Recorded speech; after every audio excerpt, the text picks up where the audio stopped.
Hey guys, how you doing? This is MegaComrade broadcasting live from Dubai City, United Arab Emirates. This is BFM Situation Room. We have our brother here. You all know him in Labour Party gubernatorial candidate, Barrister Olumide Osaigbovo Akpata is going to join me in about a few minutes. So I urge everyone to be patient and be polite. Share this video. The network is going to be really difficult today because Dubai system of networking is very, very difficult. So that being said, without wasting our time, we're going to bring in our brother and let him introduce himself to everyone. Hello, my brother. Good evening from Benin City, Obota. Hey, yo, my brother. I call you off. So how is the family? Let's greet first. The family are here. Yeah, they're all doing well. Okay, that's good. So please go ahead and introduce yourself.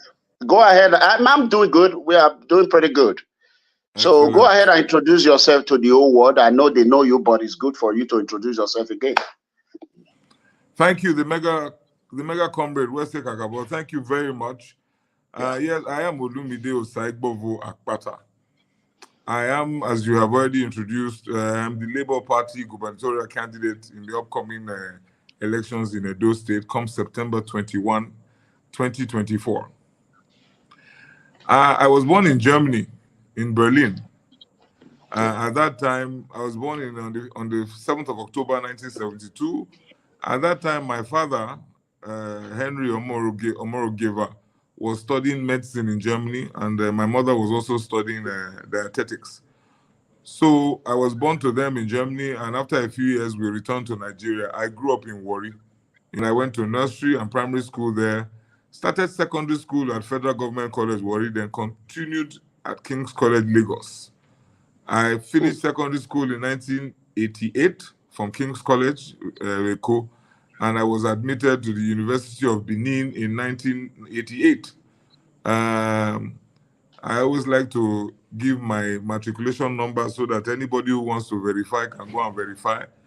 It's LAW 8802343.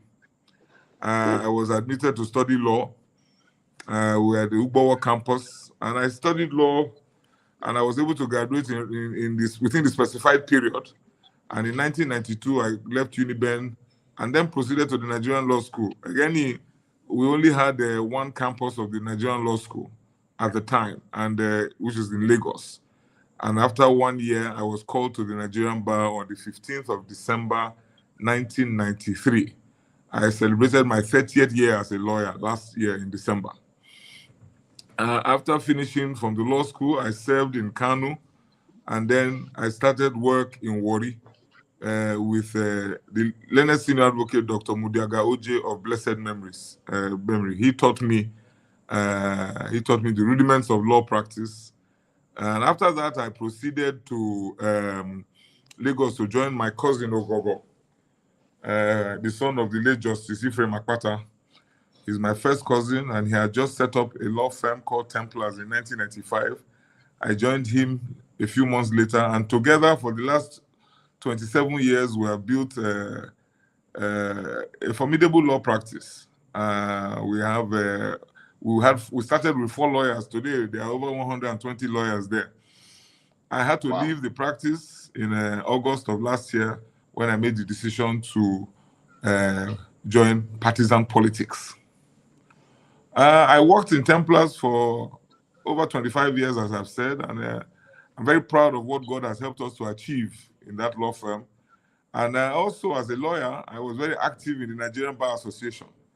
And starting from the Warri branch, before I moved to Lagos, I became president of the Nigerian Bar Association in August of 2020. It was a keenly contested election, and to the glory of God, we were able to do the best that we could, and I've been told that I acquitted myself creditably. So that is me, in essence. I finished as president in 2022, and I returned to practice in my law firm until I decided to step into active politics, because we all have to leave our comfort zone at one point in time or the other if we are going to change the narrative in our country. If we all sit down in our comfort zone, I want to be a lawyer, I want to be a doctor, there can be no law practice if there's no country. There can be no medical practice if there's no country. So I was extremely concerned, and so I spoke to my brother, my partner, Ogogo, and I said, let me go. Let me go and try and see if we can make a change, can make a difference. And with his consent, I left the practice and I joined the Labour Party, because that was the only party that I could see that aligned with my own objectives. If you look at our logo, Papa, Mama, Pikin, Era, Iye, Kewamo, that is what aligns, that's what I'm about. People-oriented policies, people impacting programs. That is what Labour is about. And so I decided to join Labour, and I threw my hat in the ring, participated in the primaries, and to the glory of God, I emerged as the candidate of the party on the 23rd of February this year. We are ready, we are geared up, and we are good to go. By the grace of God, we will emerge victorious at the elections come September. I am married, I'm a Christian, I love to travel. I'm just envious of you right now, MegaComrade, that you are in Dubai. You know, we Nigerians were not able to go to Dubai the way we used to go before. Wow. But I know that since I'm sure you have other means and other passports that you used to get to Dubai. We Nigerians, they don't let us go there as we used to go. I hope that that will change in the near future. Thank you very much for the opportunity. Okay, God bless you. Thank you, my brother Olumide Osaigbovo Akpata. With this, your impeccable resume that you just laid down for us to see, why do you want to be a politician? God have blessed you. Why do I want to be a politician? Yeah, because with this resume you lay down, politics is very brutal in Nigeria. It's very brutal. Do you think of the consequences of how they're going to drag your name through the mud? Everybody are going to throw everything at you. Don't you have concern about your resume or whatever, what you have used all your life to build, for someone to just, attacking it without proof? No, not at all, MegaComrade, not at all. A coward dies 9 times before their death. If a man cannot stand for something, you will fall for anything. Those who know me know that I'm a man. I believe in I have what they call courage of my conviction. If I believe in something, I will go for it. There is a problem in our country. There is a problem in our state. If we don't stand up to be counted, we are going nowhere. And those of us who live in Nigeria, you can feel it. You can sense it. You can know. Say the thing it not add up. The thing not work. It's not working. So we all, like I said earlier, I have decided to leave my comfort zone. Everybody cannot go into politics. Everybody cannot go into government. So I decided that I will go on behalf of my generation. MegaComrade, I am going to be 52 in October. What will I tell children unborn that I did at this time in our history? What will I tell them? I mean, yeah, you are right. I have been successful in legal practice. I have a reputation. I have money in the bank. I can jump on a plane and travel whenever I want to travel. But home is home. I don't want to live anywhere else. I want to live here. And if you don't jump in and begin to be part of those who make policy, crazy people will make policy for you. And the kind of policy they make, you will have to live with the policies and the laws that they make for you. So we must jump in. Right now, you see people jackpying back. People are leaving Nigeria because quality of life is no longer guaranteed. Quality of life is no longer assured. How many of us can live? So yes, I know the consequences. I know that there are potential consequences. I know that there is the risk we run of being maligned being insulted. Now only for politics, they go, when you enter politics, they go tell you, say your papa not be your papa. Say your mama play away match, now they born you. No problem. We go take on like that, no problem. If it is what we have to go through to bring about a change, I don't mind. Okay. I'm not afraid of All right. not afraid of any of that. That's fair enough. Because as a man that who have been in the public domain for a while now, I know what I've been through. Not a lot of people can take it. So now that you have assured us that you are ready to swim in the political ring, I wish you the best. So waters. yes, let's start. My first question is why do you want to be a governor of Edo State?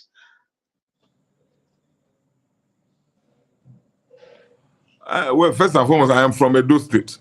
So it is my constitutional right to run for office. I see many gaps. I see that politics, those who have run our affairs, have made it appear that governance is rocket science. It is not rocket science. It is not as difficult as they make it to be. And so I see that all over the place, there are not enough policies and programs that impact the people. So I am about the people. So rather than being a WhatsApp warrior and shouting on social media every day about what is wrong and being what they call an armchair critic, why don't I get off my butt and go there and try and show and demonstrate how it can be done? Healthcare, agriculture, education, those things that impact our people. You live in America, MegaComrade, you know that the people remain at the heart of government. The people remain at the heart of policy.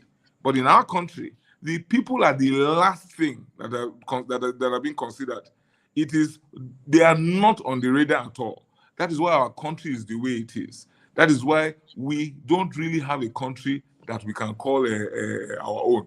So I have decided, let me start from home. The Edo elections are coming up. One governor or one administration is on his way out. I don't think they've done well. I think in the last 8 years that this particular administration has been in power in two iterations. Firstly, in one party, and secondly, in the other, in APC and then in PDP. I think we are worse off in Edo State today than before. So rather than continue to criticize, I have decided to come and demonstrate how it can be done better in all spheres of human endeavor. And that's why I want to grab the bull by the horns. I am tired of being a complainant. Let me go there. Government is not rocket science. It is management of resources, human, material, natural, allocating resources. It is about ensuring that the majority of the people get see the dividends of democracy. The majority of the people feel the impact of government. You can't please everybody, but let the majority of the people know that there's governance. Lives and property are protected. There's food security. There's healthcare. That's why I'm about. That's what I want to do this for. It is totally altruistic. I want to give to my people. I want to provide leadership. When I ran for president of the Barr, it was the same motivation. Nigerian Bar Association, 128 branches around the country. When you leave the law school, you are obligated to become a member. By the time I was running for president, most of the lawyers in Nigeria were saying the MBA does nothing for us because they couldn't see the impact. Only in 2 years, and I changed the narrative. I turned it around, and the lawyers could see again that the association was meant for them and it was working for them. That is why I want to go to Edo State, so that the people will know that there can be governance that works for them. Okay. All right, fair enough. The major problem we have in Nigeria today is a problem of insecurity. We are going to be talking about Edo State. By the power of Almighty God, I pray for God to give the best candidate the power to be able to succeed. And God should give each every one of you a direction to victory. Whoever will be better for Edo people. Now we are going through a major insecurity problem in Edo. What is your plan what have you done so far before you start contesting to become a governor to help the current administration, or what are the way you have tried to work with the current administration in order to tackle the problem of insecurity in Edo? If you can just enlighten us a little bit about the impact, your antecedent concerning the problem of insecurity in Edo. First and foremost, MegaComrade, I'm not going to come and tell you here that I have worked with the President's administration to tackle insecurity. No, that's not my job. It is their job to tackle insecurity. It's the job of government to tackle insecurity. If they needed the help of private sector, they will reach out to private sector. I have been in the private sector. How do I think security can be tackled if I become governor? I think it's important, firstly, we have to recognize our realities. Unfortunately, the way security works in Nigeria, unlike in America where you are, it's a unitary system. It's a command structure all from Abuja. We don't have state police. I'm sure you have been following the debates about state police. So, if that is our reality, any chief executive officer of a state would have to firstly understand that reality and work with what you have. I go around Edo State, the police and the security services, at least based on my own investigations, complain that the state government does not work closely enough with them, does not provide them with the kind of facilities that they need to battle insecurity. Now, this is the report that I have. I cannot substantiate it because I'm not in government. But if I were governor, you would have to work closely with the police. Our governor, with the current structure, provide them with equipment because it's in your enlightened self-interest. So the governor in Abia State, Labour Party governor, as soon as he resumed, bought vehicles for the police, bought tracking equipment for the security services. These are the things that one will need to do firstly, because that's your reality. You must work with them and ensure that you are equipping them to the best. You must make provision in your budget. It is not funny, it is not nice, because you are actually funding a federal government institution. But now who they find, is that what we say in Benin, right? Who they find something long.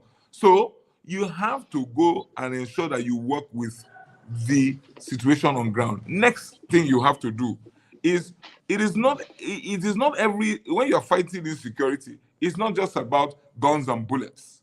It is also about enabling environment. So, for example, Willie Obiano was governor in Anambra State, and all he did was to light up Oka with street lights, and the research shows that crime dropped by a very significant percentage, just putting street lights. So there are some issues that are within the control of the governor. There are some that are not within his control. You can ensure that with better roads, better lighting, with electricity, supplying electricity and ensuring that our streets are not dark and all of that, that you will discourage who wants to start stealing under the glare of the street light. I agree that there are those who are unyielding in their determination to commit crime. As we say in Benin, those ones, we will pursue them. You will pursue them with the facilities that you have available, but you can prevent crime. You can prevent crime by ensuring that you have infrastructure in place like electricity and so on. Lastly, you can properly equip your own security outfits and ensure that they have proper equipment. In today's world, policing without tracking equipment is almost useless. In today's world, policing without proper technology is almost useless. So we must, that thing that they call security vote, it is meant for security. And it's not meant to be doled out to cronies and friends of governor. You are supposed to use it for security. If I were governor, I will invest in infrastructure to ensure that working with the police, working with the state security services, working with the security outfit that we will create, we will be able to secure our environment. It is a dynamic situation, and we must continue to think out of the box. So that would be my answer, MegaComrade. Okay. We have a lot of problem in Edo, starting from insecurity to electricity. What are your plans towards in terms of there's no a country that grow without electricity, and without security, it is difficult for to attract foreign investors. Even we, Edo in diaspora, what are your plans in terms of electricity? How you can be able to expound or bring the urban and rural area together, and so that we all can excel together instead of if you look at what we know, like the village, like we have 7 local government in Edo State right now. Every part of the road are dilapidated. There's no electricity. What is your plan towards it? How do you plan to tackle all this? Thank you, MegaComrade. So the good thing is that we are lucky. If there's one thing that the outgone President Buhari did that we must be grateful for, is that he enabled a constitutional amendment that has allowed for subnational state governments to participate in the generation in the electricity sector. Mm-hmm. One of the challenges that state governments had previously was that they really couldn't participate directly in that sector because it was in the exclusive legislative list. Now that we have state governments being able to participate, you can be sure that I have major plans to ensure that as a state, we power up the entire state. Now, I will not go for big power plants. No, I will go for mini plants dotted around the state so that, one, we can power up our agricultural space so that our farmers can do proper farming, mechanized farming and all of that. We power up our schools. So 2 megawatts, 3 megawatts, 5 megawatt plants all over the place. And then, of course, putting the distribution network in place. It is not going to be cheap, MegaComrade, I must assure you. So the challenge will be to find the money. As a lawyer, I've been in electricity law for over 20 years. So I understand the electricity market. I understand the electricity market structure. It is not cheap. So as a state, we will have to prioritize power so that when we are budgeting, we are going to prioritize participating. We will do it in PPPs. We will have private sector collaborators. We will ensure that we have enough money to meet our own equity contribution and ensure that they build these power plants around key areas of the state. We will look at the sectors of the economy that we want to boost. I've already mentioned agriculture, health, education. We will ensure that we have power plants in cluster areas so that when these power plants are there, you can light up. Look, once you have power, your small and medium scale enterprises, which are the drivers of any economy, they will be fine. The barber shop, the beauty salon, the pepper seller, pepper grinder. Once they have power, you have, by just providing power, you have ignited your economy. So for me, it will be a matter of high priority to spend whatever we have on power. Like I said, thank goodness. I think we lost him. He's going to be back. Please go ahead and share this video. I cannot share due to the zone that I am right now. So it is really, really difficult here in Dubai in terms of networking and others. So I believe he's going to be back on air in about a few minutes. So guys, go ahead, do the needful, share this video as soon as possible. And the phone line you're going to be calling on is the same phone number. Pick up a pen right now. I'm going to give it out. The number is +1 469 618 2990 on WhatsApp only. You can only call me on WhatsApp. Okay? You can only call on WhatsApp only. So today is going to be interesting, and let me read some comment. They compare rice with what? Okay. So I want you all to be nice, to be polite. We are going to be civil here. You know, PFM situation where a lot of people have been running away. So I want them to see that PFM situation room is not a place anybody should be running away from. So everyone need to calm down. I'm going to open the phone line in about a few minutes as soon as we get our brother back. So waiting on him to join us. But meanwhile, let us see if we can help on the situation.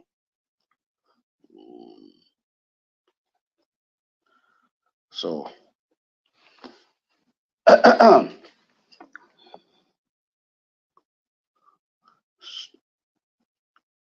APC and PDP trying to take the back. Okay, fair enough. So we are still waiting on the network. I don't want to exit him here because I don't know. Okay, so you have, as you can see, broadcasting live from Dubai. It's not easy over here. It's not easy. Network problem is a big issue here. I think this is a police country, a police state, whereby they control everything. You know what I'm saying? So please share this video on every WhatsApp. Now we are going to open our phone line. You can only call me on WhatsApp. On WhatsApp only.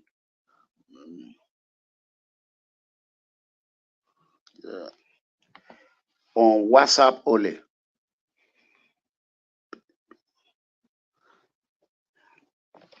Okay. Let me pick the first call. Hello. Hello, caller. Hello. Yes. Your name and where are you calling from? Yeah, I'm calling from America. Okay. Go ahead. My name is Eddie. I heard him speak and he was speaking about security. But for me, I wanted him to come, so I would suggest to him that I think I wanted to also suggest this to Dr. Aswin as well. I think personally the way to go about our security is just the way they go about security here in the United States. Okay. Now the truth is, okay, hold on, sir. We know that. Hello. Okay. Hello, please. It's gonna be 2 minutes. Just go straight to what you're gonna talk about. You were still talking, but hence you are already on the phone. Just go ahead. Yes. Go ahead and go straight to your question. MegaComrade, can you confirm that you can hear me? Okay, but can you repeat that, my brother? No, I just wanted to be sure you can hear me. Okay, so it's a question. Caller, hold on. Be patient. Go ahead, Barrister. I was just saying that, I got cut off, and so I'm back on, and you can hear me? Yeah, the whole world can hear you loud and clear. Perfect. Thank you. Go ahead, caller from United States. Okay.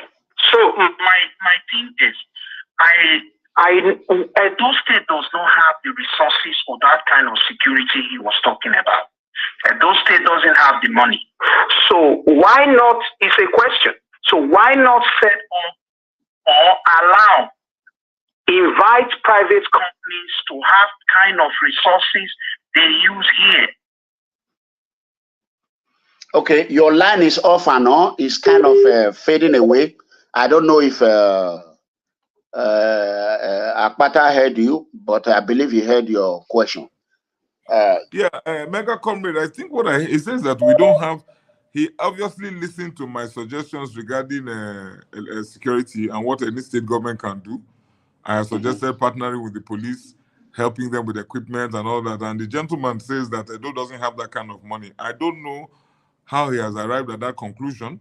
Last time I checked, Edo is grossing 16 billion, is it a month or something?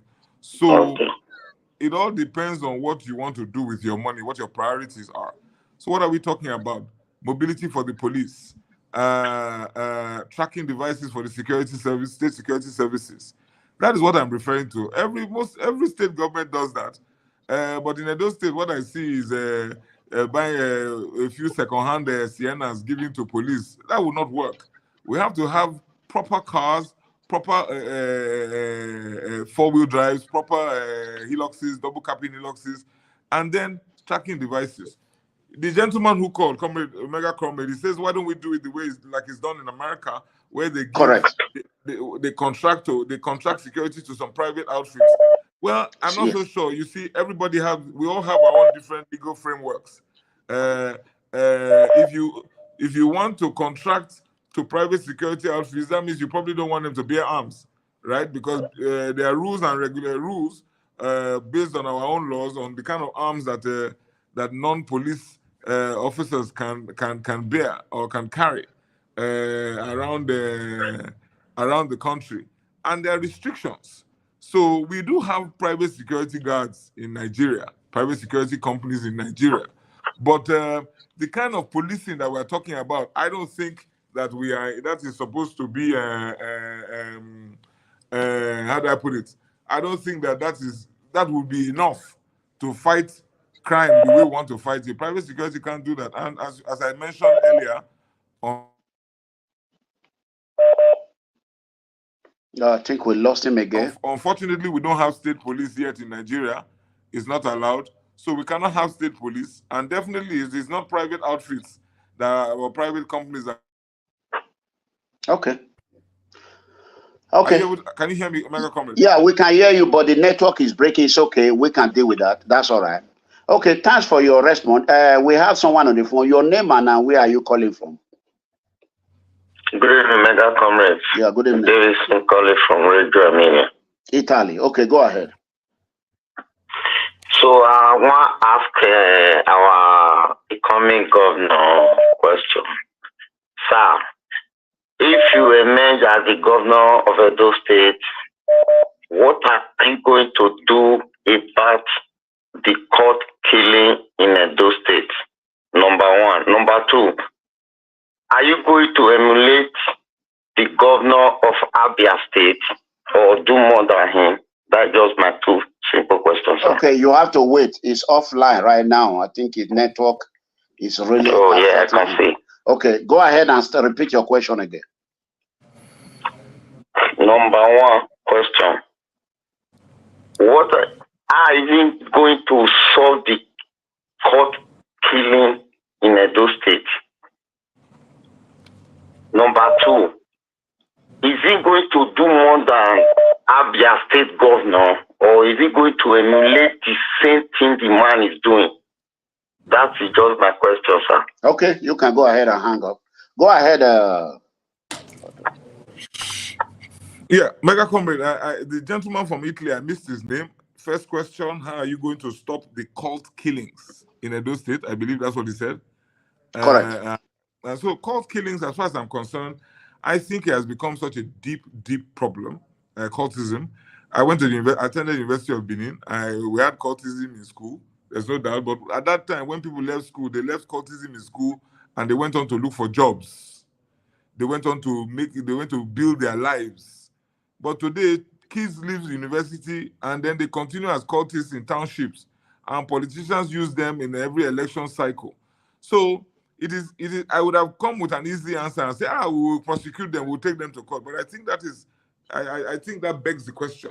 What we need to do is, firstly, ensure that we have outlets where our young people can be gainfully employed, where our young people can find work.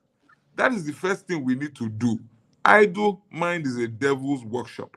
We must ensure that our people have work. Now, when you deal with that, you now go to the issue of, we have talked about security already. Now, you now go to the issue of security. We know where these guys are, these cultists.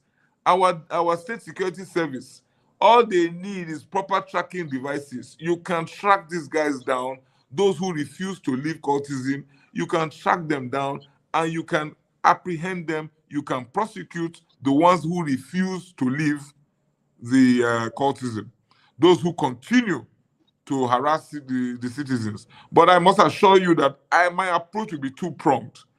I must go to root cause.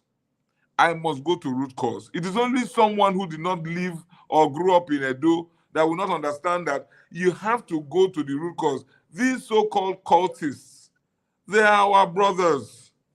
They are our friends. There's no denying it. So we must go deep and find out how do we get to the bottom of it. If you now go and start treating symptoms, you don't treat the real malaise. So while we ensure that there's security and there is law enforcement in place to try and deal with the problem, we must go to the root cause. How do we rechannel this negative energy? How do we get these young people to be gainfully engaged? You will find out that 60 to 70% of the problem can be solved in that manner.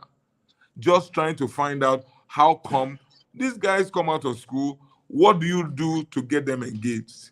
If the guy has a job that's paying him well, taking care of his family, I don't think he will want to pick up a gun and go around fighting cult wars and shooting people.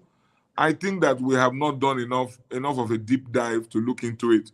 So our friend, our brother from Italy, I hope I've been able to give you a glimpse of how I intend to tackle this problem. Cultism is something that we must look at. It's not an open and shut case. We must look at it in a multifaceted manner.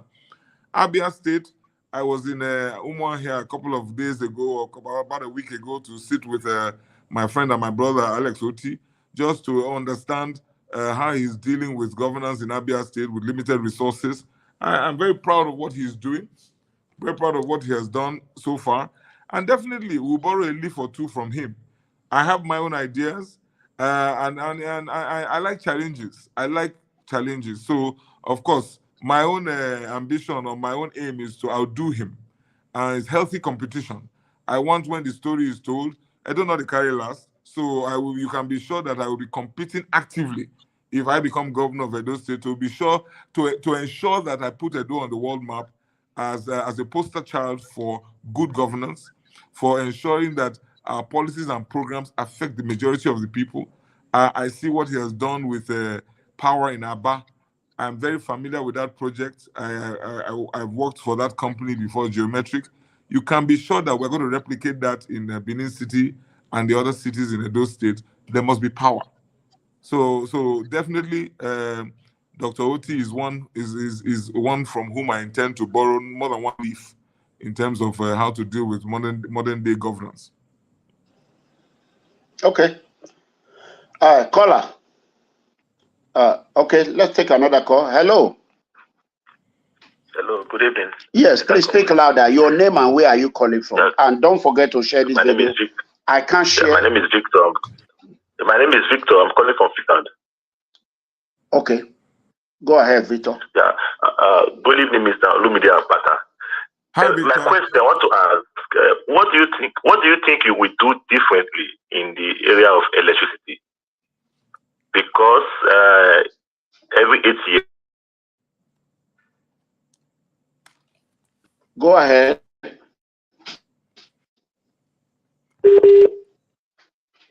Hello. I think differently in the area of electricity. We barely hear you. Go ahead. Can you repeat your question, sir? Hello? Yeah, go ahead. Hello? Yeah, go ahead. Yeah, Mr. Olumide, I was asking, I said, what do you think you will do differently when it comes to electricity in Edo State? Can you hear me? Yes. I can hear you, Victor. I said when it comes to electricity, what do you think you will do differently? I heard you. What do you think you will do to ensure there is a stable power supply in Edo State?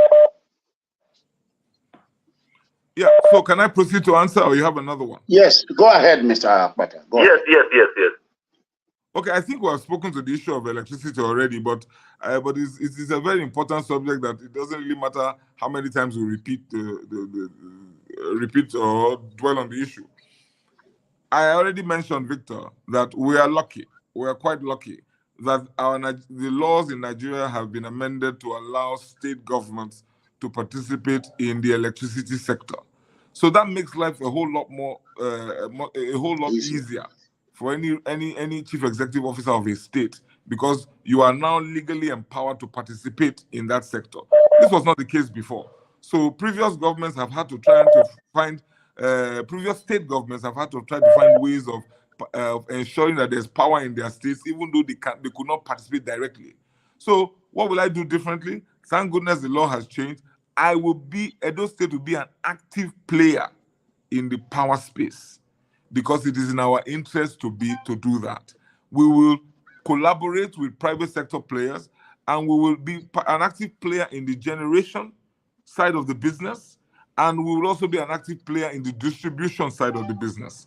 In the generation side of the business, our model will be to build smaller power plants dotted around the state so that we can power more areas of the state, so that we don't invest in big plants, huge plants, or rather we do smaller plants so that we can reach the rural areas. We can also power the urban areas. We can power we have what they call captive power plants, so that you can now power even your industrial parks, you can power your universities, you can power your hospitals. So it is going to be much easier, but it's not going to be cheap. So we have a plan to work with investors who will bring capital. We have some of our own money as a state from our allocation from federal and also our IGR. A huge chunk of that will have to be spent on infrastructure, which includes power. Roads and power and health will consume a chunk of our, and education inclusive, will consume a chunk of our income. So, and you know, there are organizations all over the world that are very interested. There's one group called Light Up Africa. They're very interested in ensuring that power is provided, is available all over the continent. You can be sure that we will partner with these groups. We will partner with these groups to provide power for Edo State. Like I said to MegaComrade before you called, Victor, I have been a lawyer in the electricity sector for over 25 years. I was in the sector already when NEPA was privatized. I have a clear understanding of the way the sector works. That gives me an advantage. I understand the market. I understand the mechanics of it. So you can be sure that I will bring that knowledge to bear on Edo State's participation in the sector. So, Victor, that is what I intend to do differently. I intend to make sure that Edo State is actively participating in that sector, so that at the end of the day, our people will have power. All right. Okay, sir. Sorry, sir. Sorry, sir. One more question for you. No, sorry. No, we have to pick another call, Victor. God bless you. Thank you so much. Thank you. Hello, caller. Your name and where are you calling from? Hello, your name and where are you calling from?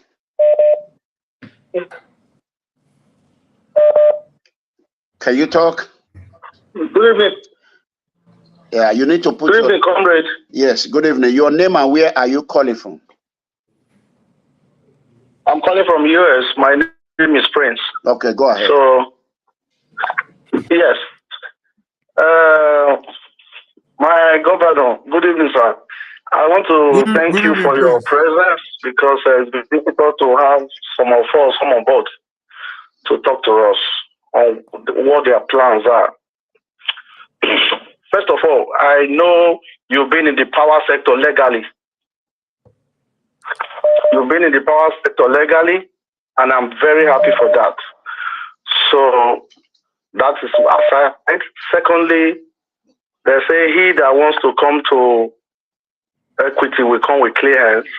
And person when he mama the market, not the true stone, or who they live for glass are not the true stone. So I want to just ask. There are some things which I also am aware that is on ground in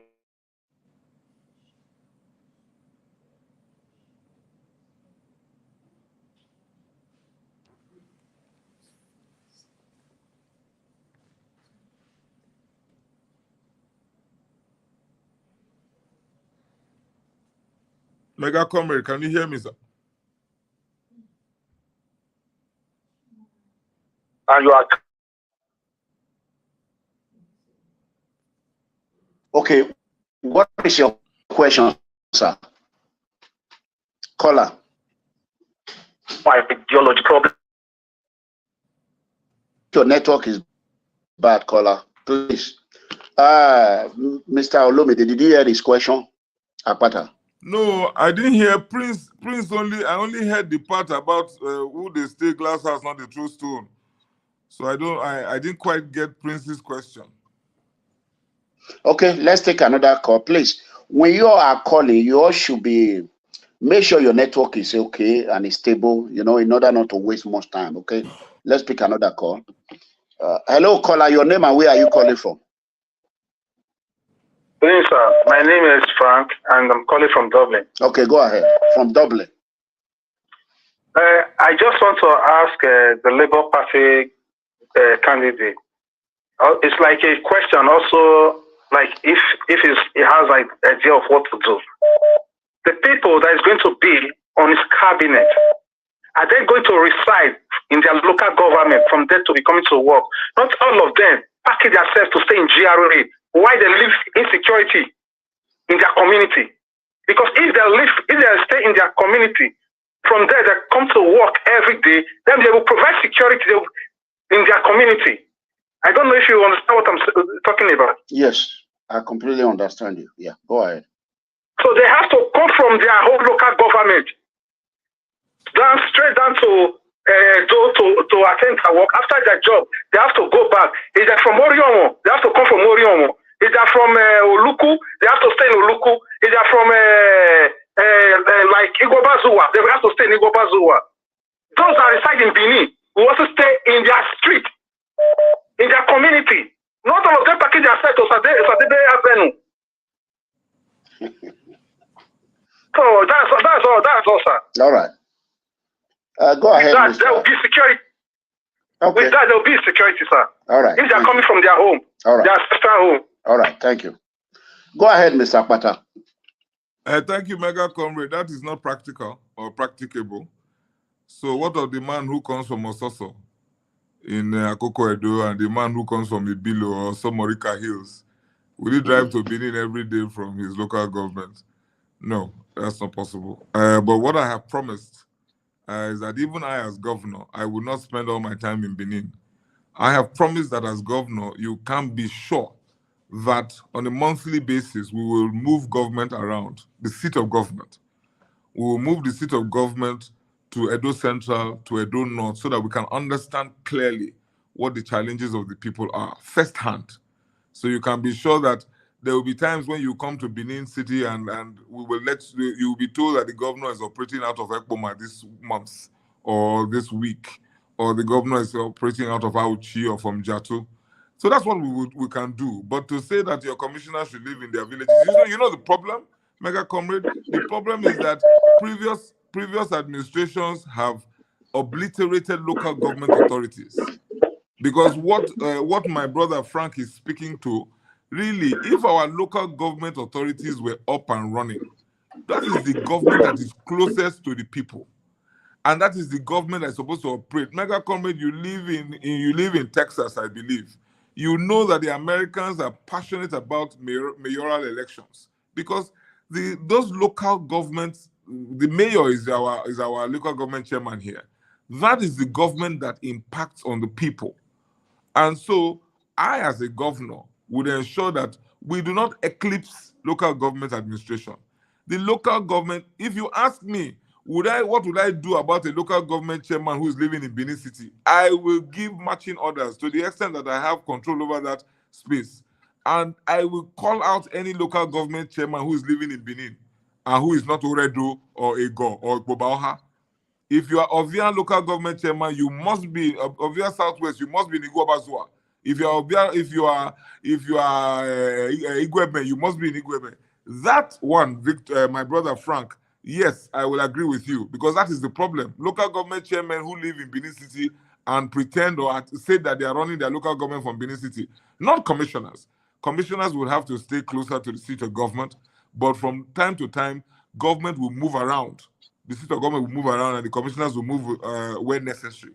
So, Frank, that would be my response to your question/suggestion.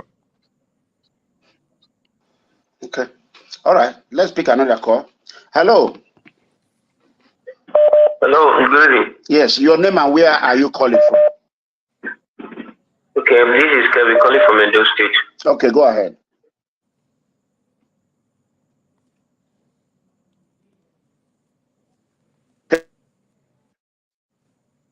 Kevin, you have a network connect. Call. Hello. Hello. Hello. Okay. We are picking another call again. This should be Dubai problem. This should not be everybody's problem. Hello. Hello, good evening, MegaComrade. Yeah, good evening. No, good evening, MegaComrade. Yes, good evening. Your name and where are you calling from? I'm calling from Italy, Pato. Okay, go ahead. Okay, sir.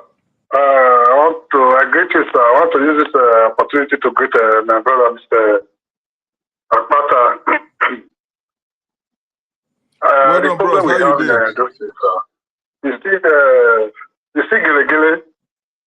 You see that Gelegele. If they give up Gelegele, that Gelegele people, I believe Edo State go dey okay. For Gelegele go fit generate how many workers?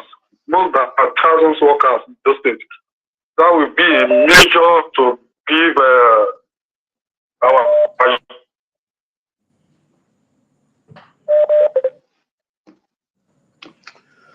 We're having a network. Okay. And that Gelegele, we are Gelegele.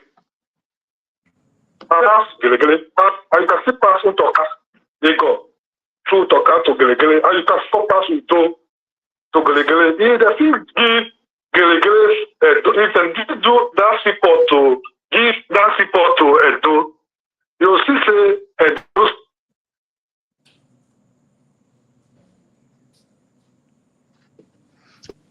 Okay. So what it meant is about the Gelegele. Mr. Akpata, what do you think? We do go about network is bad. Thank you. That was my question to you, sir. Okay, thank you. Let me go ahead and concerning Gelegele seaport, you know about Gelegele, Mr. Akpata, right? Is that correct? Yes, I do. Okay, what do you intend to do about Gelegele? Well, first and foremost, I hear what you talk, and Gelegele, for me, I will not run a government that jettisons everything that a previous administration has done, even where there's value. So for me, I have heard a lot about Gelegele. I have done my investigations. I am still investigating. Definitely a port would, a seaport would definitely bolster or serve as a boost to the economy of any state. So I've heard of Gelegele for many years now. I'm yet to hear that it is up and running. If I become governor, you can be sure that, as the Americans say, if it ain't broke, don't fix it. So definitely, if it is working or if it is a workable project, we will definitely build on it and ensure that we improve upon it and ensure that at the end of the day, Edo State has a functional port. I understand that it's ongoing. I know that there's a committee running to ensure that the port actually comes on stream or online. I don't know if this administration will be able to complete it before it leaves. I honestly cannot tell you where they are on that project. All I know is that from the reports that I have read, that that project is in the works. Government is a continuum. So in the event that I succeed, the current governor, if I become governor, you can be sure that I will build on it, will add value to the project, bring other add-ons that will ensure that we maximize the benefit of having that kind of project sited in Edo State. So for me, I agree totally with our brother who called from Italy that we definitely need to look closely at that project so that it can help our economy. Okay, it sounds good. Before we pick another call, let me quickly throw in one question here. It is, politics is it's easy when you are campaigning, letting people know what you're going to do, what you are not going to do. But you make sure in terms of cultism, how you are going to help fight cultism. And by this Gelegele, you also pledging that you will start from where the governor stopped if he did not complete it, which is good. But here is my fear. How are you going to be able to do all this when you don't have a majority in House of Assembly? your party barely have, I don't even know, you know, how are you thinking, how are you going to be able to do all this without having your party, Labour Party member in the House of Edo State House of Assembly? Well, MegaComrade, history is replete with governors who have worked with a minority, with their party being in the minority. There are examples that abound. I don't see a House of Assembly, whether they are led by PDP, coming against me if I want to fight cultism. I don't see a House of Assembly, whether they are majority APC, coming against me if I want to develop Gele Port. So I am very optimistic that when one is sincere in your approach to governance, when you approach governance with the right mindset, and that you are people-oriented, the people will rise in support of any program that you bring that is for their benefit. If they see that their legislators are standing in the way of their projects, if, on the other hand, I become a governor who is only interested in lining my pockets, then I will have problems. But if I am a governor who is there to bring about projects that are people-friendly, people-impacting, I don't see any House of Assembly that will now stand in the way of progress for the people. As you know, Labour Party is for the people, and the people are for Labour Party. Any legislator or any House of Assembly that decides to set themselves up as an obstruction to the people's progress, they will be shown the way out. I have no doubt in my mind that the people will rise in support of my government in the event that we have a legislature that is obstructionist in their approach to lawmaking. I'm very confident. I'm coming to government with sincerity of purpose. I'm coming there to deal with the needs of the people, and the people will definitely protect my government. So I have no hang-ups about how this is going to play out. So, like I said, there are governors who have worked with assemblies that their party was not in control of. Today, Sunday, May 12, 2024, you pledged that you are going to do whatever it takes to de-escalate the problem of cultism and fight cultism in Edo State. Is that what you pledged, Mr. Akpata?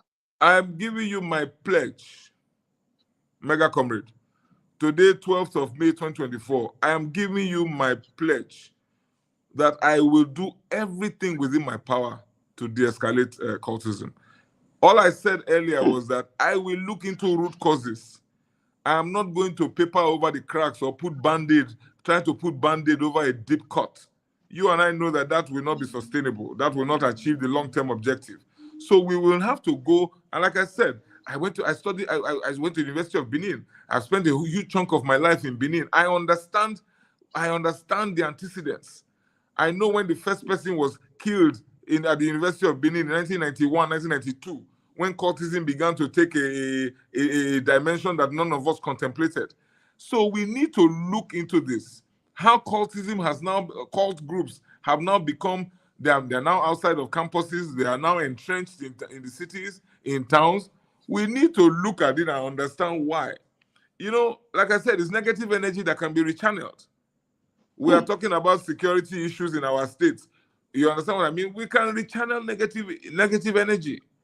I don't think anybody sets out to be a criminal. They just want to come and terrorize our state. No, I don't think so. Man, like I said, they're our brothers. They're our friends.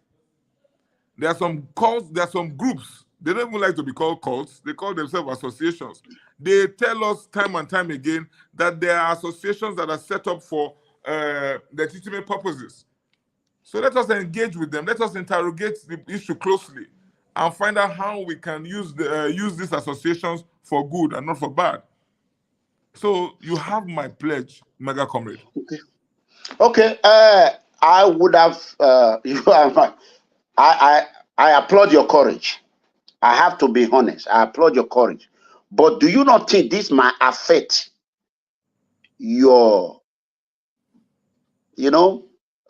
campaign? Because pledging to fight cultism in Edo is difficult thing to do.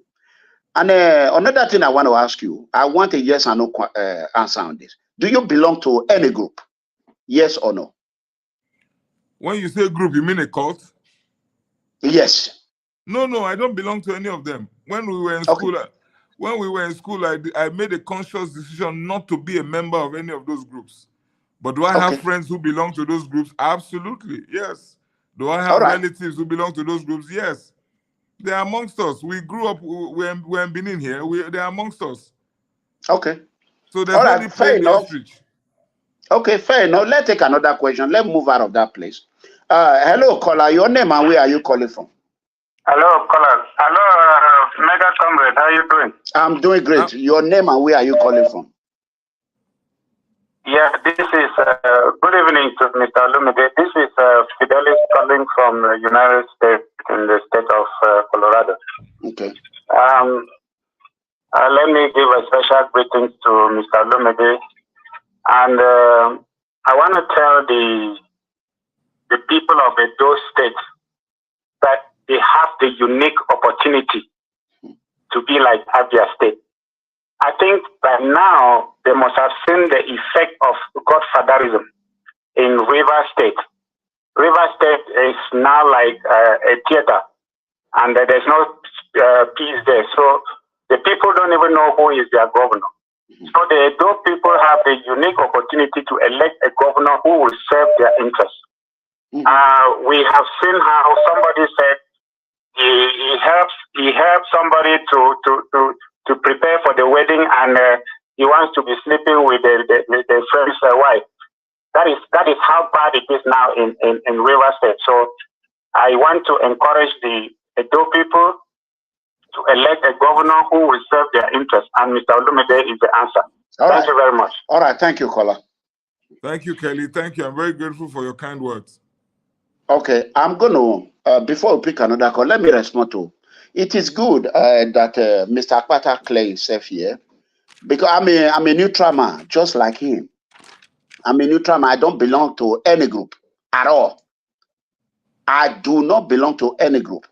But I have friends, I have fans, I have families that associate with all this group. But you should applaud me for making him to, that will attract a lot of people. Like someone like me now, I have a second thought about him right now, because not how I feel before I'm feeling now. A new trauma. I'm a new trauma. So maybe that will help you, commenter. Let's go ahead. Hello, caller. Can you lower what you are using to watch me, please? MegaComrade. Yes, sir. Mega, if you let me just make one comment. Go ahead. Let's look at this issue of cultism again. What I hate and I cannot stand is hypocrisy. So when you see me talk about these groups, because just like you have just mentioned, you have friends who are there. Me too, I have friends who are there. So I am very happy you brought up this point. Neo-Black movement, Mafites, Mafia, whatever names they go by. I am more interested in finding out how we can ensure that these guys don't terrorize Edo State. We engage with them and see how we can reorganize that space and ensure that they're not. But what I don't like, people come out here, they castigate them, they say this and that about, oh, we will do this, we will do that. Meanwhile, at the end of the day, they are the ones who are customers to, they are the ones who go and patronize them. That is the hypocrisy that I cry out against. They go and patronize them to use them for politics, the season for election season. Then tomorrow, when they hear that there are killings going on, you leave a man with a gun. What do you think he's going to do with it? Will he suck on it like a lollipop? No. A gun is meant for one thing only. So you have used him to achieve your aims in election season, and then you are not crying because he went and killed somebody down the road. When, of course, in downtime, he's not receiving any money from you anymore. We must focus on the root cause or root causes. That's why I just say I should mention to you. So I'm not ashamed to say I know people who belong to these groups. No. I will be lying to you if I say I don't know them. Do you understand what I mean? So we must call all those. I'm sure you heard about the issues I had at the University of Benin recently. I went to the University of Benin. But I really did not pay attention to it because anything cultism, I stay out of it. Go ahead. I went to the University of Benin on the invitation of the Senior Staff Club to address them.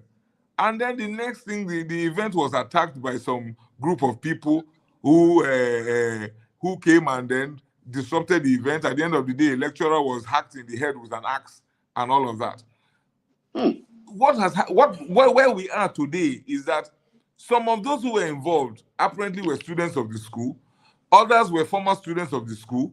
They are being used and teleguided by third parties from outside.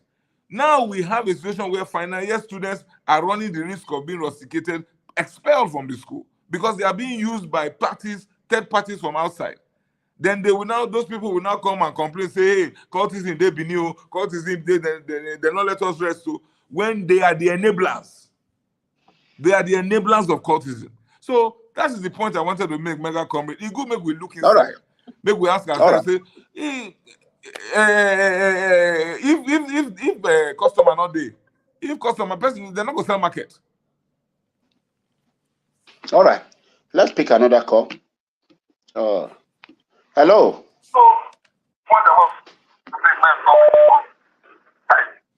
Please, whenever you call, lower whatever device you are using to listen to me. Lower it before you call. If not, when I answer your call, I'm going to turn it off. I just said that. Hello. Hello. Hello. Yes, your name and where are you calling from? Oh, yes. My name is Eddie again from the United States. I think he didn't on critical battery. Please charge. Security before. Okay, go ahead. I want to clarify quickly. The thing is, you have now understand that security is important because everything we have all been talking about here based on security, right? Correct. We know that Edo State is poor. Our resources is low. That's the truth. Because we want better things, for example, rail and all that, which you are going to do. Now, decentralizing security is very important. That's where my question comes in. My question is, can you set up a centralized system where a phone number like 911 can be called in and a lot of phone receivers will be there where other security agencies like the police and other agencies can then work on those numbers of calls. And then the security companies I'm talking about is those ones that will be selling the cameras, reducing and subsidizing the rate for those cameras so that a normal person can put a camera in their compound, in their streets. Street lights will be easier to access, stuff like that. It will then reduce the amount of money Edo State government will spend. Then Edo State government cannot use that to buy more ambulance and help with the hospitals that will still be used for that same phone number. So is there a way we can do this? Go ahead. I think MegaComrade, this gentleman was the one who called earlier and talked about private sector. So he says that I misunderstood his question. So I think I've gotten some more clarity now from his question, and I think we're on the same page.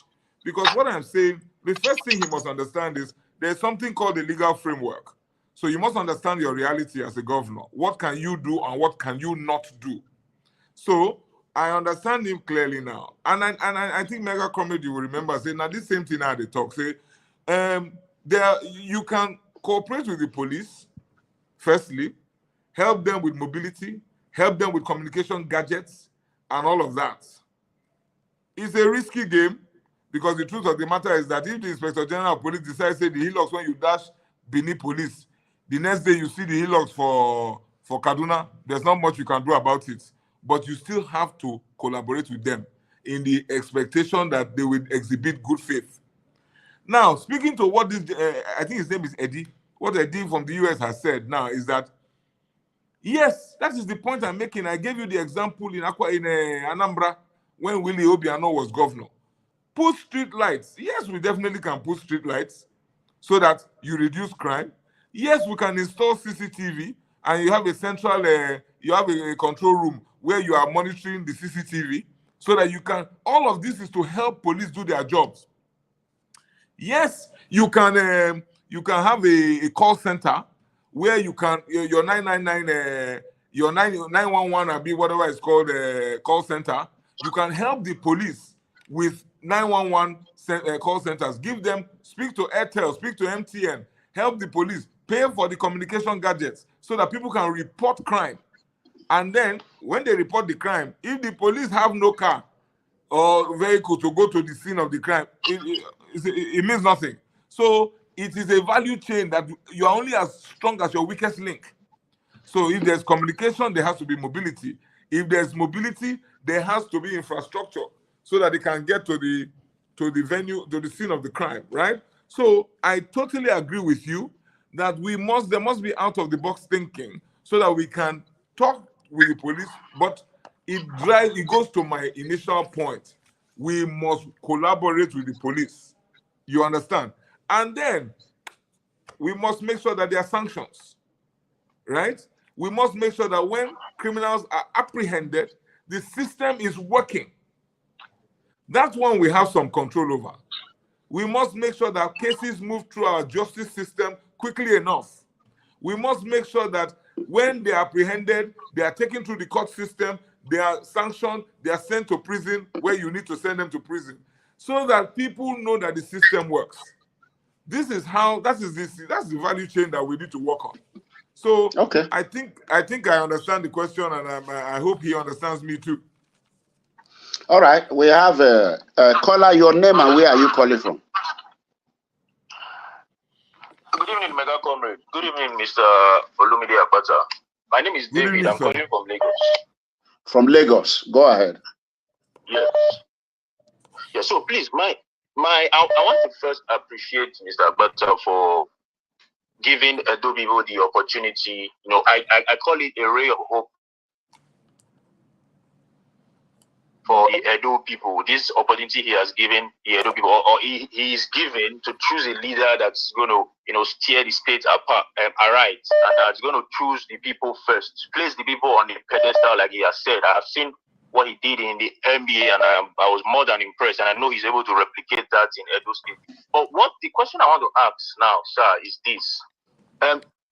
Most of us in the last general election, we went out to exercise our right to vote, and before our very eyes, our right was snatched away from us. Our choice was snatched away from us. So what I want to know now is that, well-meaning Edo people that have decided, to latch onto this opportunity to choose a leader that will place them above politics, what are you going to? So I recognize that, again, it is the duty of the government to provide security for voters and to ensure that the electoral process is free and fair. But what are you going to do, sir, to help or to augment, if I may put it that way, and to ensure that we come out to vote for Olumide Akpata, it is ensure that our votes are counted as a cast and the votes are recorded and announced as we have voted. That's my question, sir. Okay, thank you. Thank you, David. I'm really grateful for your question, and I hope all is well in Lagos. Well, you see... Yes, all is well in Lagos, sir. Excellent. So, you see, the way when I look this matter, MegaComrade, is person get a shiny eye. You know what I mean? I'm not the kind of person, I don't wear rose-colored glasses. I don't look at life in simplistic terms. So there are certain elements in the electoral process that must be in place if you want to succeed. And so INEC, we must ensure that INEC are up and doing. But also any political party that wants to make any impact in the electoral process, you must have boots on the ground. In Edo, we have over 4,500 polling units. If you don't have your agents in those units to monitor the process, you never start.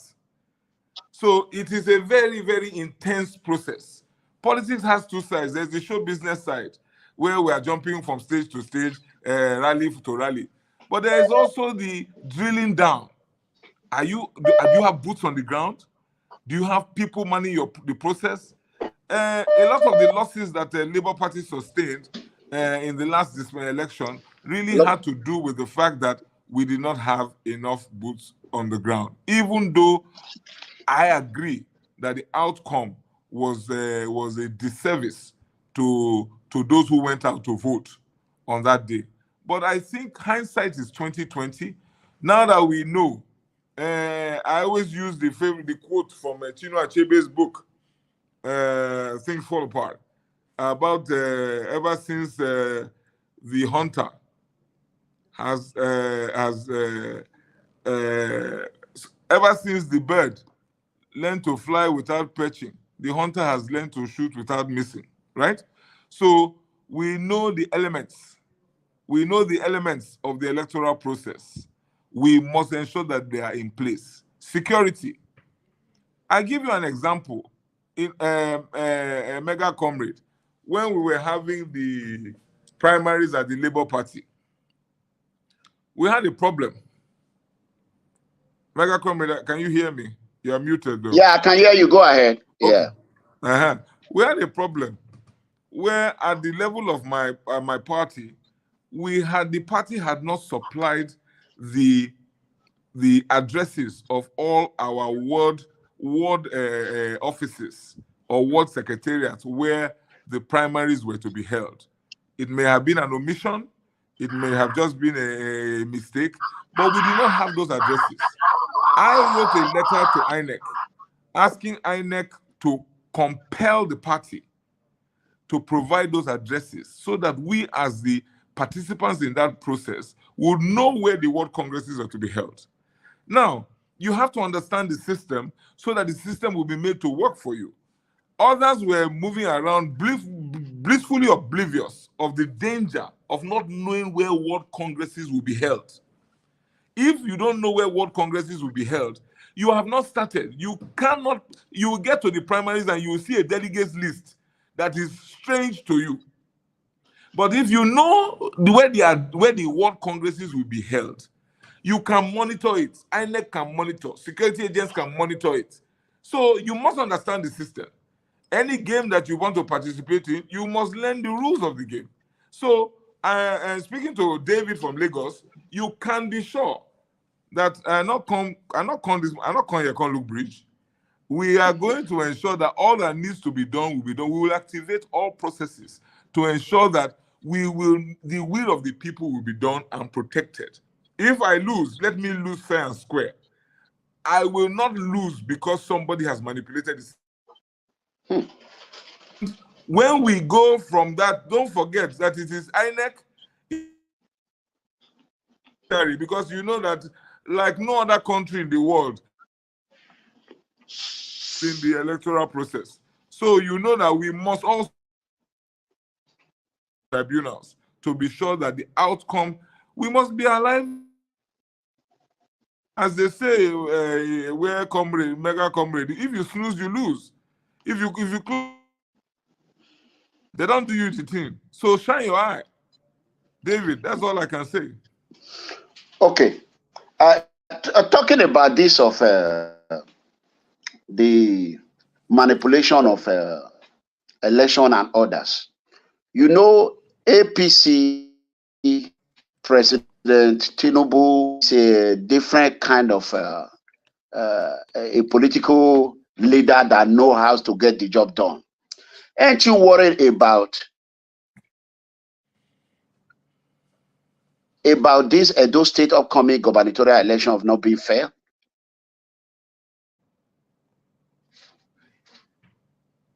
MegaComrade, can you hear me? I can hear you. How the election will be conducted. Do you worry about election will be free or fair? This upcoming election, knowing that President Tinubu is in power and the federal mind is in favor of All Progressive Congress? What I do, MegaComrade, in matters like this, I don't worry. I have never seen anything that worry has been able to achieve, so I don't worry. I just make sure that I am aware. I'm aware of challenges. I am able to go back to the drawing board and do my permutations based on challenges that my team and I have identified. You are right.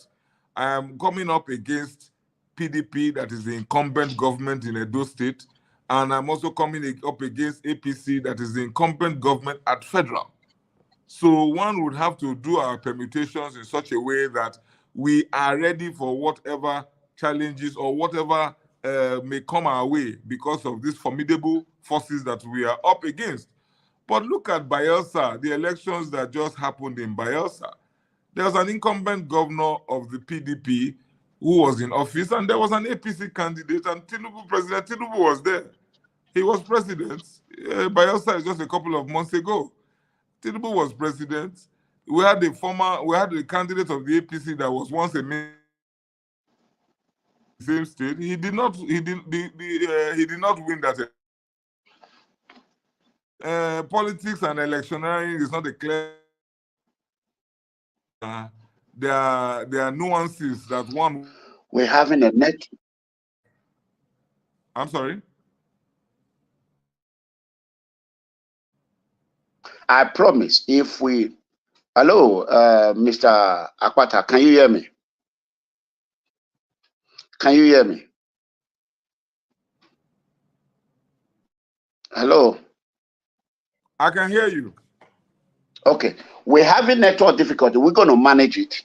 What I can assure you, what we could not finish here, as soon as I arrive in the United States, I am going to book you back home where we have a stable and strong network. But however, let's go on. Here is my, I can give you all time that you want. Now you have seen the PFN situation room. It's not what they told you it looked like or how they said it's going to be. So you cannot relate the information to them. Oh, look at it. PFN situation room is a very good place. Let me ask you this question, Mr. Olumide Akpata. You have been a lawyer for a long time now, according to you. How have you able to impact the life of irregular migration, those innocent Edo citizens who were taken from their home, brainwashed, lied to, and most of them are stranded in sub-Saharan Africa? A lot of them lost their life trying to struggle and cross the sea. Mediterranean Sea took their life. What impact, what is your antecedent about irregular migration? What have you done that have helped the innocent poor citizens who are struggling to survive in Edo? Can you tell us 1 or 2, 3 things where you have fought for the irregular migration victims? I'm a corporate lawyer. Okay.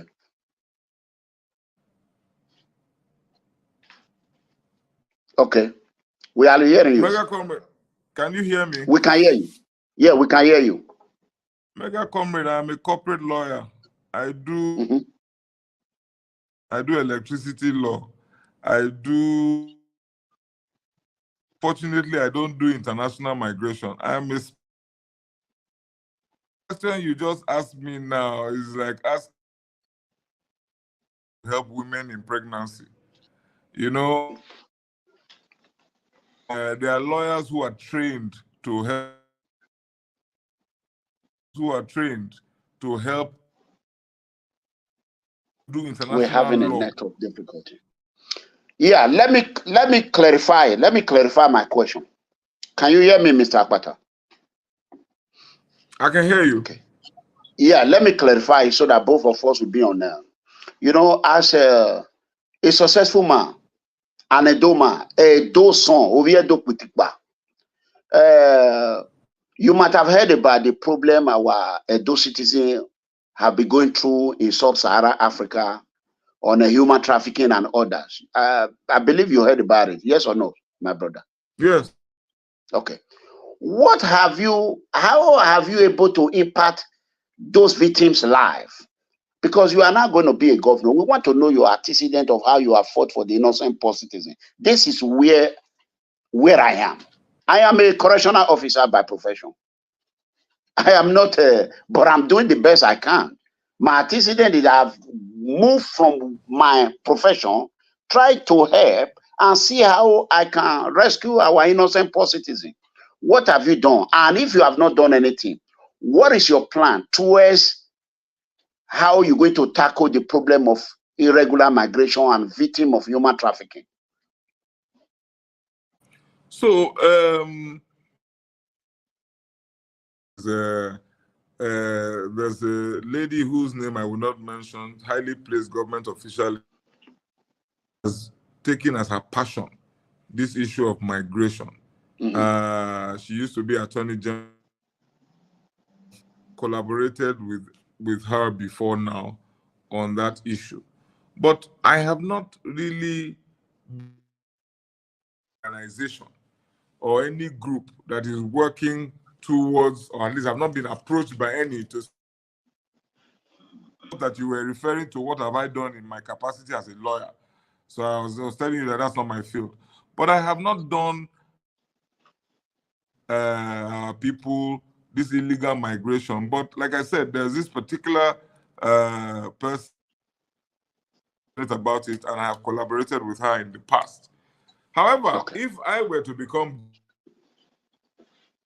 my responsibility, and you can be sure, and I've spoken, it will be incumbent on us as a government. Our governments, we will need to look in, because a lot of times the country is tough. I know people in Lithuania, in Slovenia, in countries that you will not think you will see anybody, they're there. Let us you take nurses, for example. Nurses want to travel. You in England and help them to ensure that our Edo nurses who want to travel, you have a regulation, spot them, and they can go and work in England as nurses. When you want to, if government can stand as guarantor, if government can stand as a guarantor of sorts, if the space is regulated, you will not find that person now traveling to Niger, going through the Agadez, going through Sahara, going across the Mediterranean. I think that government will need to work with the diaspora. I promised our brother set up a diaspora commission if one does not exist already. Brothers and sisters in the diaspora, we can provide a platform to pursue greener pastures outside of Nigeria. A tedious and life-threatening. I don't know if you all can hear me. Can you all hear me? We're having a major network difficulty. We are just going to address this irregular migration issue. Then we can schedule this for another day. Let me go ahead and make it clear one more time. We in diaspora, we are concerned about how our brothers and sisters are being, brainwashed at home, and they took them to all this sub-Saharan Africa, where they are stranded. A lot of them are in prison in Bamako, Libya, and the rest, Senegal, and others. I understand when I throw that question, some of your fans here will say he's a corporate lawyer. I want to make this clear. I understand he's a corporate lawyer. As an Edo indigenous, Edo son, we want to know his antecedent towards the innocent poor citizen, how he have fought for the poor. I am a correctional officer. Obama was a lawyer, but he was a community organizer. He was still moving from one place to another, trying to help. Governor Abbey of Texas is a handicapped man. He cannot even walk, but he still do whatever it takes to tackle the problem of illegal migration in state border. So I will use this opportunity, sir, my brother, to give you a chance. What are you going to do to help those that are stranded in sub-Saharan Africa? If you can hear me. MegaComrade.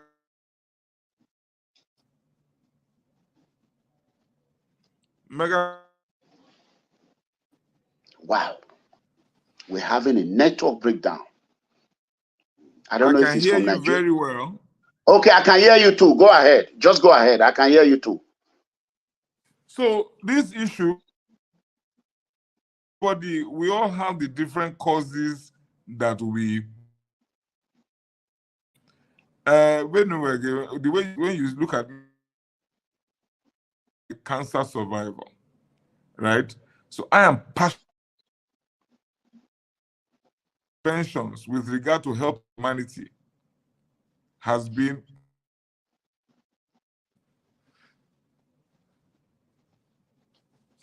Can you hear me? Yes, I can hear you, but your line is breaking, but it's okay. So for me, the causes that I have chosen to support are those that have to do with health. I believe health is a human right. I believe I should help others because it is tough to be in that space. I help out in that space. But yes, in the event that migration as a major problem,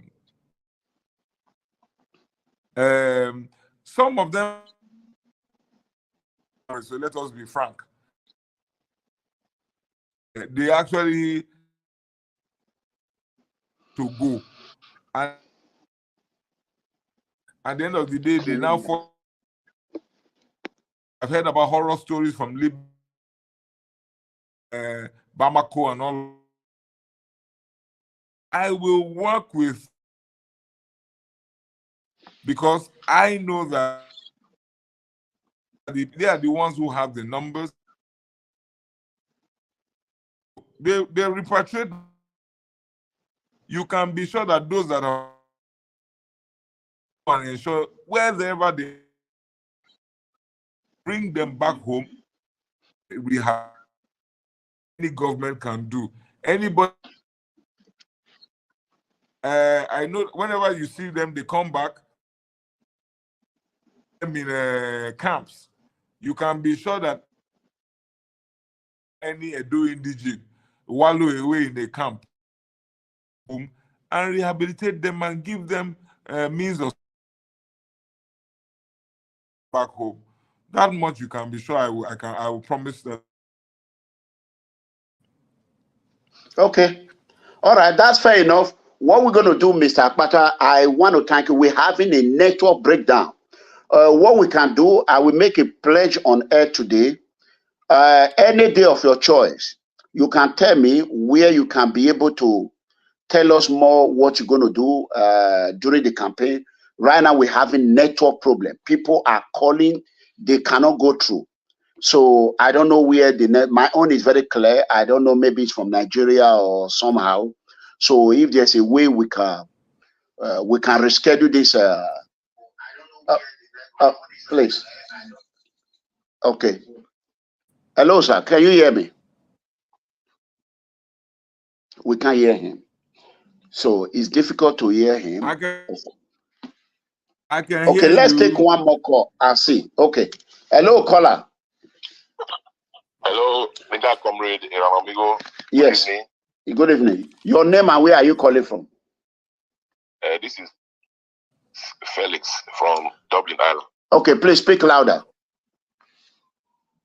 This is Felix from Dublin, Ireland. Okay, go ahead. Yeah, let me say a very good evening to Barrister Akpata. Good evening, sir. Domo. Hello, sir. Okay, I don't think his network is very strong. Yeah, his network where you are, his networking where you are in Nigeria is not strong. Yeah. All right. Okay. Now, I want to ask him just one or two questions, if you permit me. Okay. Yeah, I hope he can hear you. Yeah. Okay. I didn't follow from the beginning. I didn't know exactly what he said. I just tuned in by default. That was why I was more or less reluctant to ask anything, because I don't know what he has said before now. So not to be outside the scope of the discussion. I wanted to ask him, what time did he join the Labour Party? What time did he join the Labour Party? That's question one. And if I can get that question answered, I would have loved to ask him whether is he catching on the movement of the obedient last year to get supporters in Edo State in the platform of the Labour Party.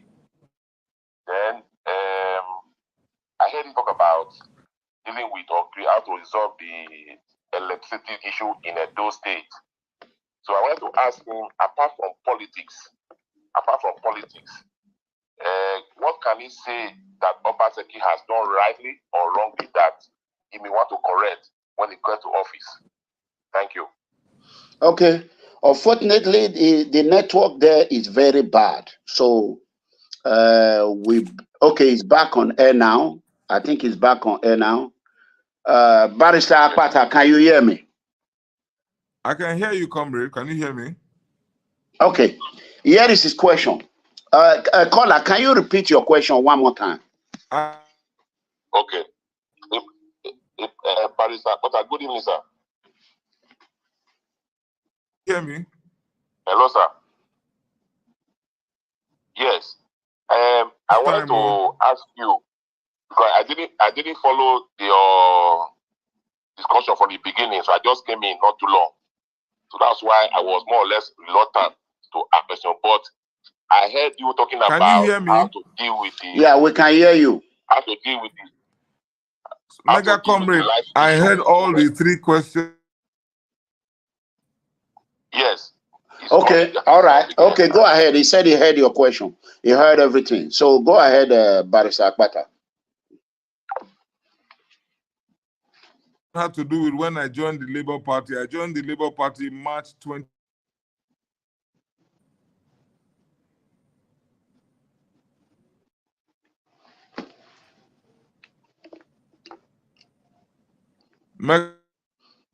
March 2023. Okay. Did you hear that? All right.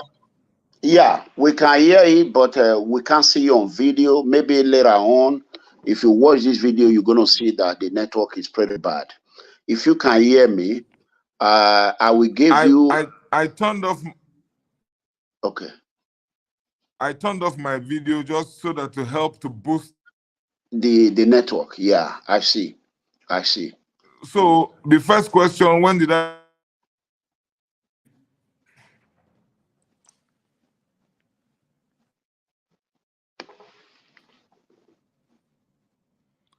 The obedience and whether I think with the obedience. Yes, I am. I'm working. A couple of weeks, a week ago or so, we had an... So I'm working very closely with the obedience in Edegbe.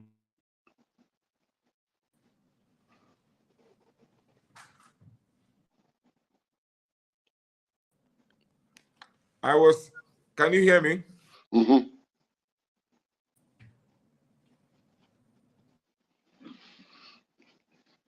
Yeah, we can hear you. You have done your best today. I think we can... I have worked closely with the obedience in Edo State in answering his...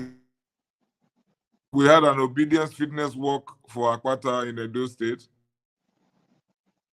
To do with electoral. Barrister Akpata, can I please pledge or appeal for us to join this show for another day with a better network?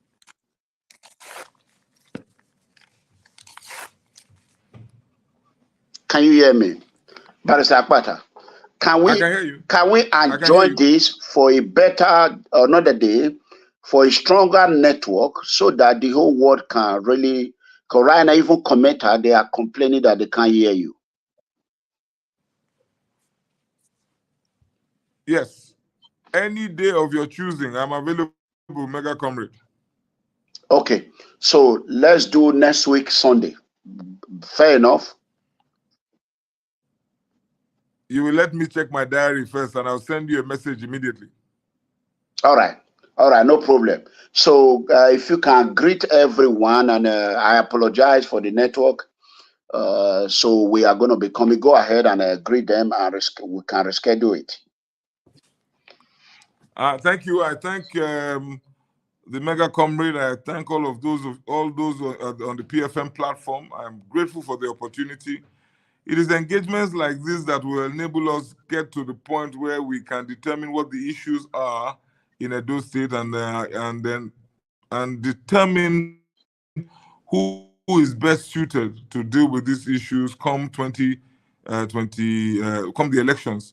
I believe firmly, I believe strongly that I'm well positioned, well suited to deal with the issues on your behalf as governor of Edo State. And I do hope that when the time comes, we will be able to, when we have the next session, we'll be able to do a deeper dive into the issues, and then you can those who vote in Edo State or have influence over the voters in Edo State can make a determination as to who is best suited to occupy Government House on Osaigbovo Avenue come September 21st, 2024. But for now, let me just say thank you. I'm extremely grateful for the opportunity, and I'm very, very excited by the interest in the diaspora with regard to our elections in Edo State. Thank you very much, MegaComrade. Thank you, Barrister Akpata. Nice seeing you. I'll talk to you later. God bless you. Thank you, everyone. Thank you, everyone. Thank you for tuning in. We are going to reschedule this show again, whereby you'll be able to, talk to you all. I know we have about 1,000+ call we could not answer. The network was really frustrating with no fault of him or myself. I think it's due to the weather in Nigeria. So I thank you all. Good night, everyone. Live from Dubai. Thank you so much.